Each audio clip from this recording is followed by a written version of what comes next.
Hey there, and welcome to video 1 of the Entrepreneur Circle.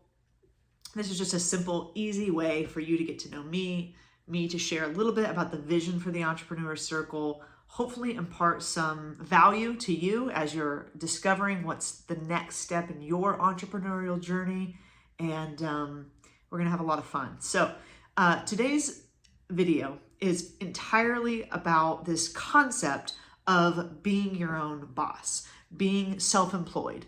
In fact, I'm going to title this video, So You're Thinking About Quitting.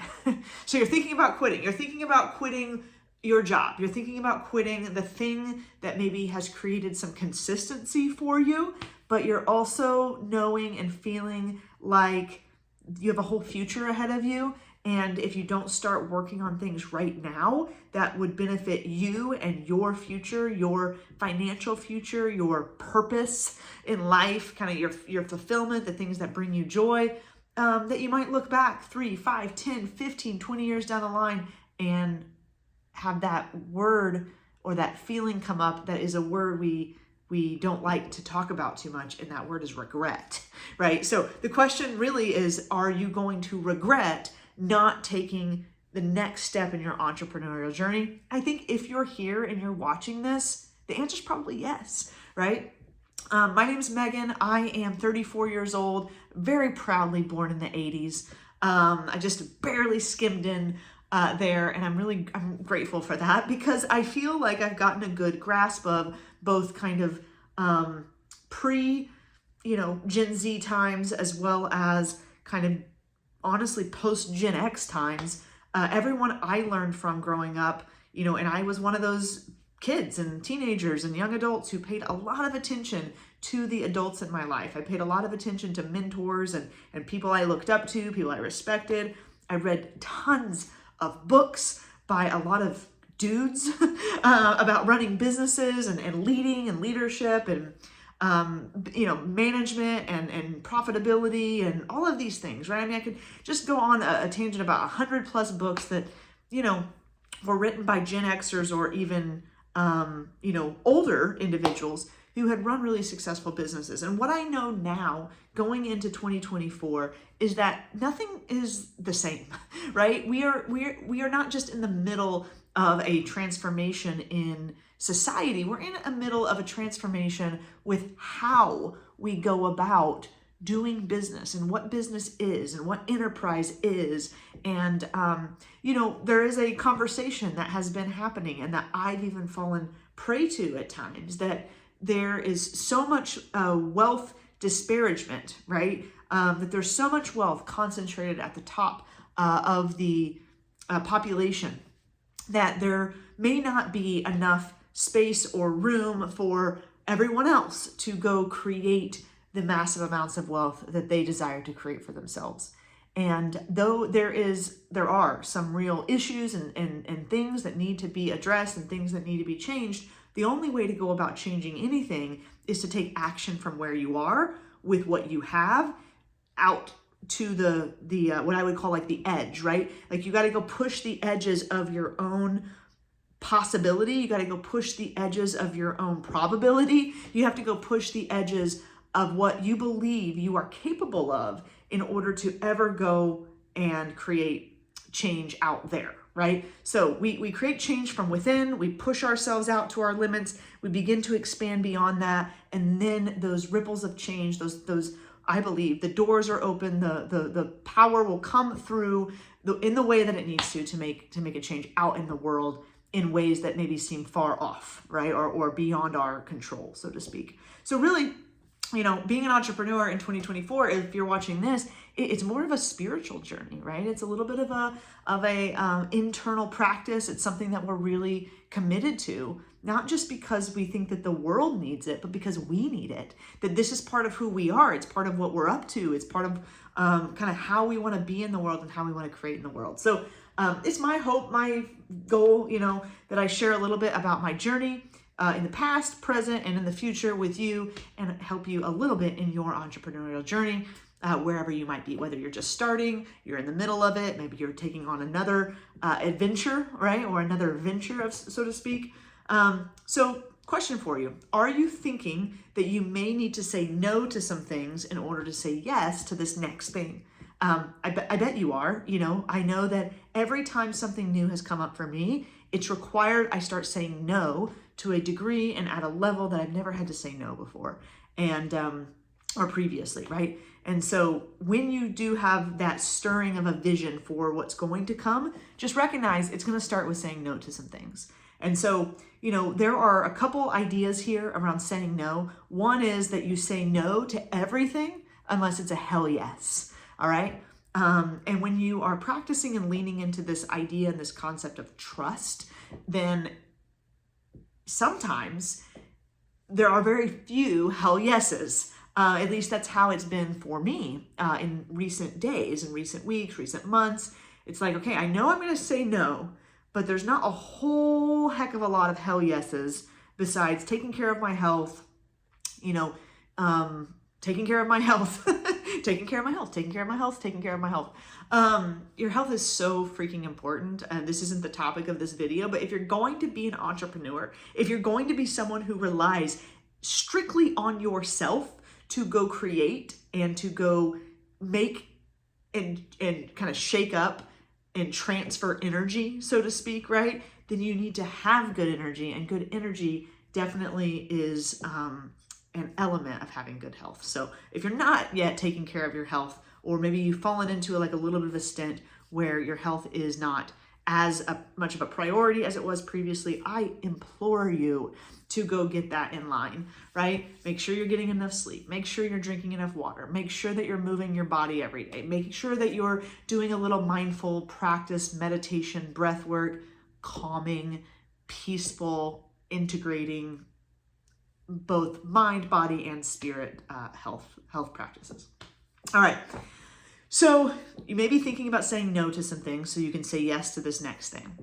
I want to tell you that I am someone who has twice in my life quit both times, right? Quit two very well-paying jobs. And they were both, when I quit both of those well-paying jobs, were in pursuit of more freedom and more freedom. They were in pursuit and they were in a choice to be able to go be my own boss, manager, and leader and go create value that felt aligned with who I was and where I was in life at that time. So the first time I quit a well-paying job, I was 23 years old and I had absolutely no idea what I was doing. I only knew that I had about 6 to 8 months of savings in the bank to pay, rent, or at the time mortgage, and other things, right, that were a part of just daily living.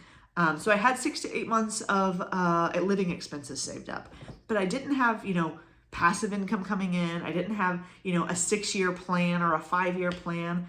I just knew that I had to do something different. I knew I needed to do something different. I wanted to do something different, and that I had the signs, so to speak, pointing me in the way that I needed to go.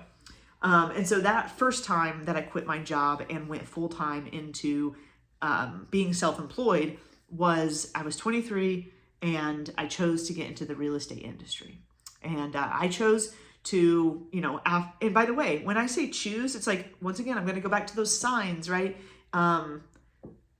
It all made sense, like I look back and I'm so stinking grateful. I'm so thankful. I'm full of gratitude that there's this thing I believe called grace that sometimes just shows up in your life and you're like, thank you, thank you, because I couldn't have done it any better myself, right? Like it all worked out exactly how it was supposed to work out.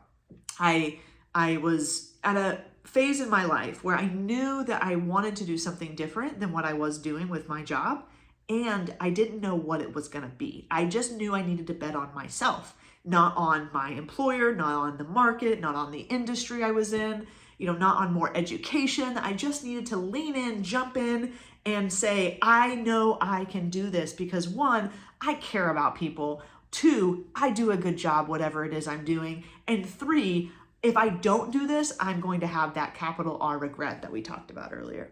So for me, I was exploring, different industries to be self-employed in, and I landed on the real estate industry. And so that was the first time. And by the way, I'm still in that industry 10 years later, still receiving the benefits of making that decision 10 years ago. The second time I quit my job, I was 29 years old. And I thought I knew much more about what I was doing at that time than I did at 23. But by the way, I didn't. I mean, I knew what I knew, right? Because learning and self-employment and entrepreneurship, it's not this like linear journey of growth.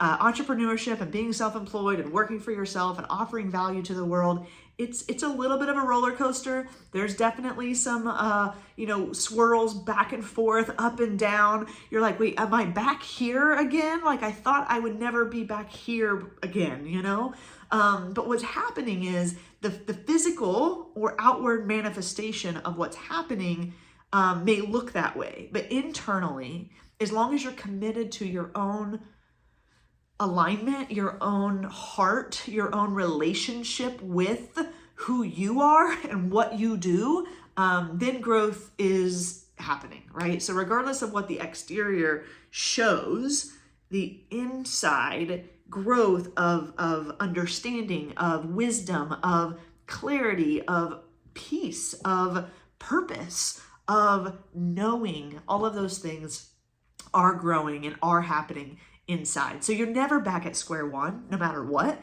It may appear that you're back at square one in some ways, in an external kind of manifestation way, physical way, but you're not back at square one because you're you, and you are taking, if you're choosing to anyway, you're gleaning the knowledge and the wisdom, and you're integrating all of those lessons along the way. So the second time I quit my job, I was 29. I was quitting, okay, not an employed job because I had chosen to be self-employed at 23. I was actually quitting my self-employed job that I had created for myself to go create another self-employed job that I was creating for myself. And that time it was just, really different, right? I wasn't moving from security to uncertainty. I was moving from, this is my life's work for those few years that I was doing that, to I'm about to go embark on a new life's work, right? And it felt way more personal. It felt way more spiritual. It felt how it felt, right? So I'm just sharing my experience with you about the 2 times I've quit something, because I don't know where you are at, right? And maybe you resonate with one or the other. The first time I quit, it was like all signs are pointing, this is the thing to do. The second time I quit, it wasn't that way. The second time I quit, it was more of this internal dialogue with, I'm going to need to take another risk sooner rather than later. I'm going to need to bet on myself sooner rather than later again in order to be able to stay on track, or to stay aligned is probably a better way of saying it, with who I am and what I'm up to and what I want in my life. That I wasn't just going to keep going this way just because it was working. I needed to, internally, I felt convicted to shake it up, to shift it, to move, to transition, and to go work on something new. And what that really led to ultimately was a journey of self-love. It was a journey of self-worth. It was recognizing that I had a little bit of a, what do they call it? Workaholism. Okay. So yeah, I learned a lot about myself. It's really and truly the first time I began to have a relationship with myself in a way that wasn't just about my output, but was about who I am, and that my worthiness and my joy and my peace and all of the things that are available could be mine regardless of the output or the creation that I had or that I was putting out into the world.